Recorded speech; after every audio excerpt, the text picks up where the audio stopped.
नमस्कार, आप देख रहे हैं के न्यूज इंडिया खास पेशकश में मैं दीपिका वर्मा आपके साथ। और शुरुआत करेंगे महाकुंभ महामेला। प्रयागराज कुंभ मेले में सुबह की दुर्घटना के बाद रद्द किए गए अखाड़ों के अमृत स्नान को पूरी चाक चौबंद दोबारा शुरू किया गया। प्रशासन ने व्यवस्था संभाली और अखाड़ों को एक एक करके संगम तट पर भेजा गया। रथों पर सवार होकर महामंडलेश्वर और संतों ने अखाड़ों की पूरी साज सज्जा के साथ अमृत स्नान किया। देखिए हमारी एक खास रिपोर्ट।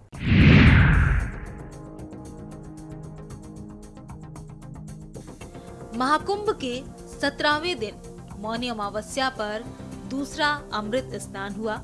साधु संतों ने छोटे छोटे ग्रुप में अपने इष्ट देव के साथ सांकेतिक रूप से संगम स्नान किया। बता दें कि जूना अखाड़े के नागा साधुओं ने तलवार लहराई।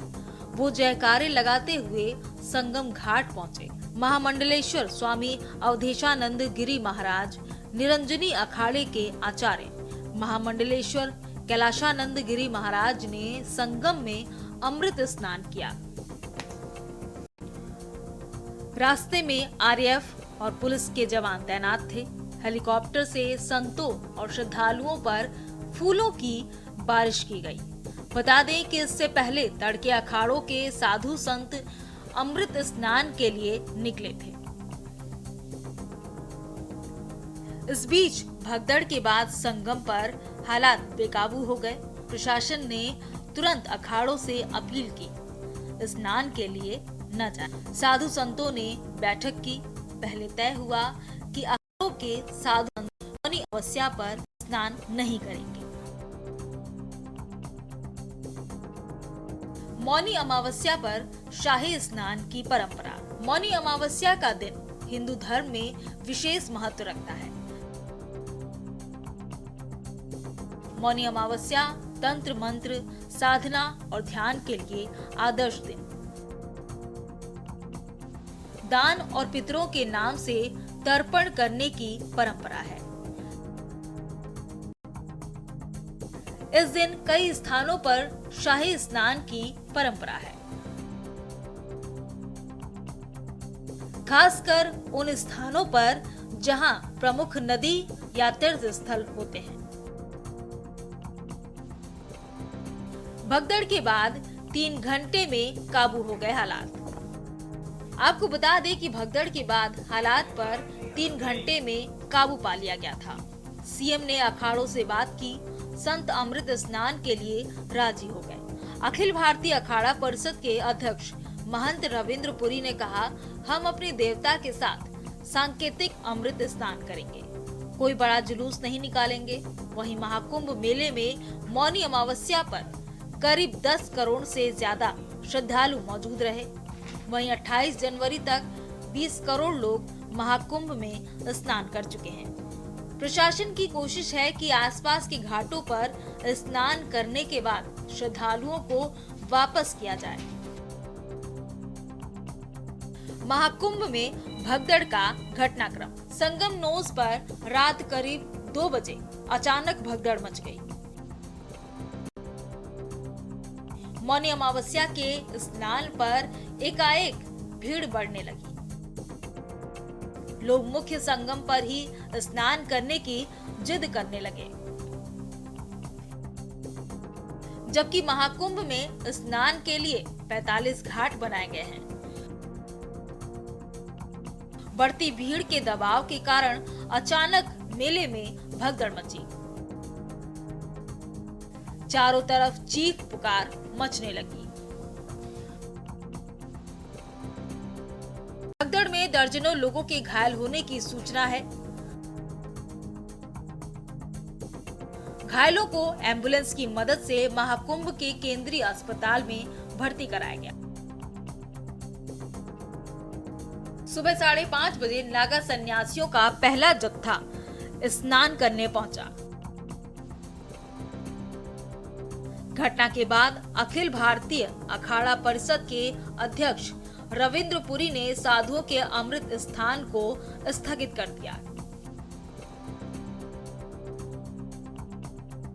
इसीलिए मेरी अपील है पूरे प्रदेशवासियों से, पूरे देशवासियों से और सभी श्रद्धालुओं से भी सभी पूज्य संतों से भी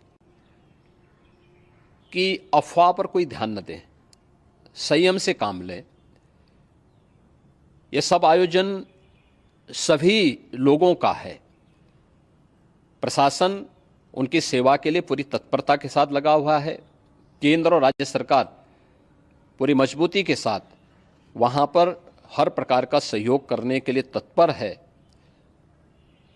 लेकिन कोई किसी अफवाह पे ध्यान न दे। कोई भी व्यक्ति नकारात्मक अफवाह फैलाने का प्रयास करेगा, उस प्रकार से नुकसान हो सकता है। और जहां पर हैं आप, लगभग 15 से 20 किलोमीटर के दायरे में अस्थायी घाट बनाए गए हैं, उसमें कहीं भी वे स्नान कर सकते हैं। आवश्यक नहीं कि संगम नोच की तरफ ही आएं, क्योंकि भीड़ देखते हुए खासतौर पर जो बुजुर्ग हैं, बच्चे हैं, श्वास के रोगी हैं, उनको लंबी दूरी तय नहीं करनी चाहिए। और जहाँ पर हैं वहीं पर आराम से पहले स्थिर होकर के कार्य करें, वहाँ पर रह करके। और जो नज़दीक के घाट हैं, उसी नज़दीक के घाट में स्नान करेंगे। सब गंगा जी के ही घाट हैं और गंगा जी के इस घाट में वही पुण्य प्राप्त होगा। ये मौनी अमावस्या है। मौनी अमावस्या में स्नान का महत्व है। संगम में स्नान का दबाव बहुत ज़्यादा है, इसलिए सभी लोग अगर वहाँ पे इसमें अपना सहयोग करेंगे तो सकुशल हम सभी श्रद्धालु जनों को वहाँ पर स्नान करने में सफल होंगे। आजाद भारत का पहला कुंभ इलाहाबाद यानी अब के प्रयागराज में लगा। साल 1954 में तकरीबन 1000 लोगों की हुई थी मौत।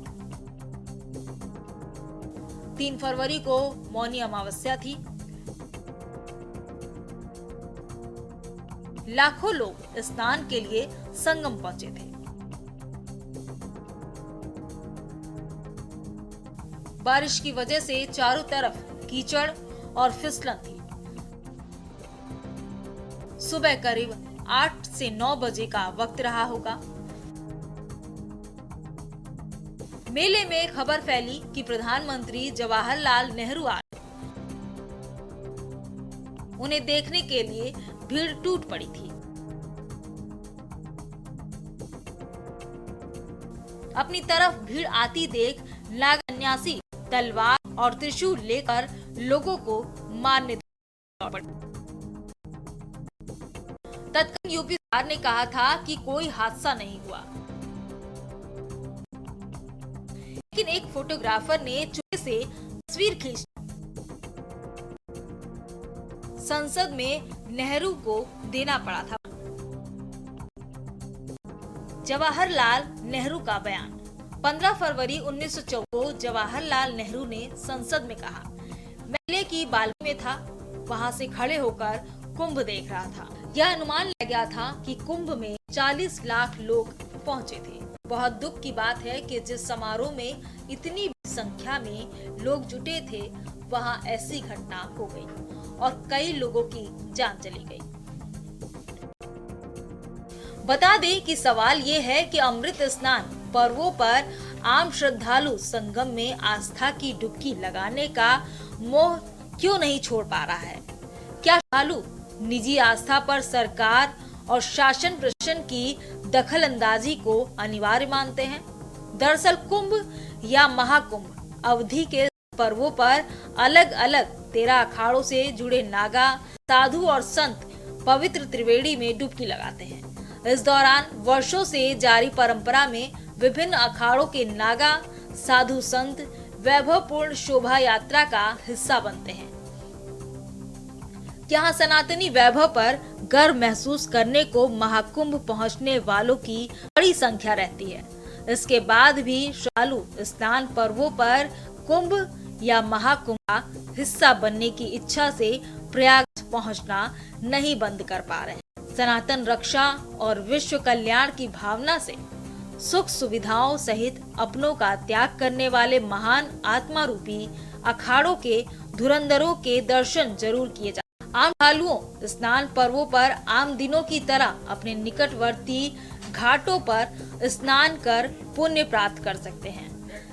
जैसा वो हमेशा करते भी रहते हैं। शाही स्नान की सवारियों को देखने के लिए सीमित संख्या में प्रयागराज पहुंचा जा सकता है।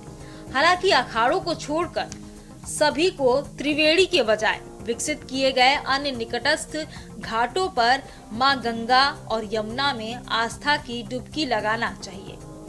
पुण्यदायी मौनी अमावस्या जैसे दिन सनातनियों को मौजूदा परिस्थितियों को देखते हुए आस्था के मामले में समय के अनुसार सोच में बदलाव लाने की जरूरत है। तैयारियों पर उंगली उठाने से किसी को नहीं रोका जा सकता है, लेकिन इसमें समस्या का समाधान कतई नहीं है।